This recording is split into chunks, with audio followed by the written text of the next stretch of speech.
Magandang buhay guys. So ito na naman po ulit tayo, ang inyong Marino JB, na maghahatid sa inyo ng isa na naman pong makasaysayang ganap dito sa barko. So for today's video guys, tatanin ko naman nga pala kayo dito sa aming kusina, or tinatawag namin na gali. Dito kami kumakain. So ayan guys ang aming mga foods.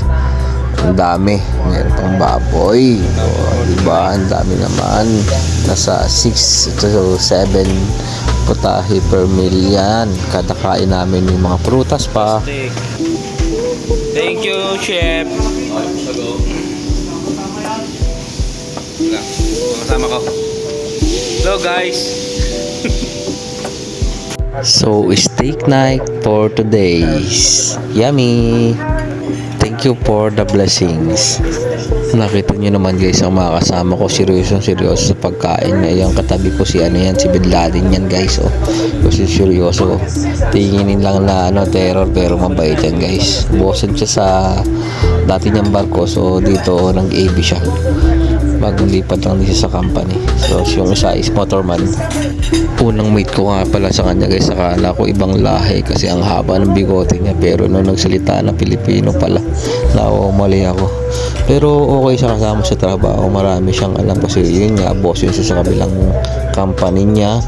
Then marami kang malalaman din sa kanya kasi offshore vessel din siya galing, din natin pa siya dito, pa-down rank muna kasi matagal din daw siya na bakasyon.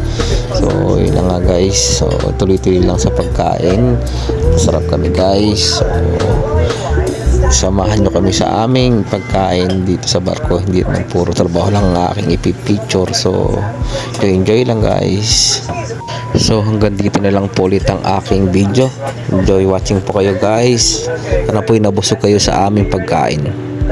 So after namin kumain, pahinga muna kami ng 1 oras, and then balik ulit sa trabaho. Bakbakan na ulit guys. Okay, thank you for watching. Ito po ulit ang inyong Marino JB na nag-iiwan ng Bible verse na we can do all things through Christ because God give us strength. Philippians 4:13. God bless.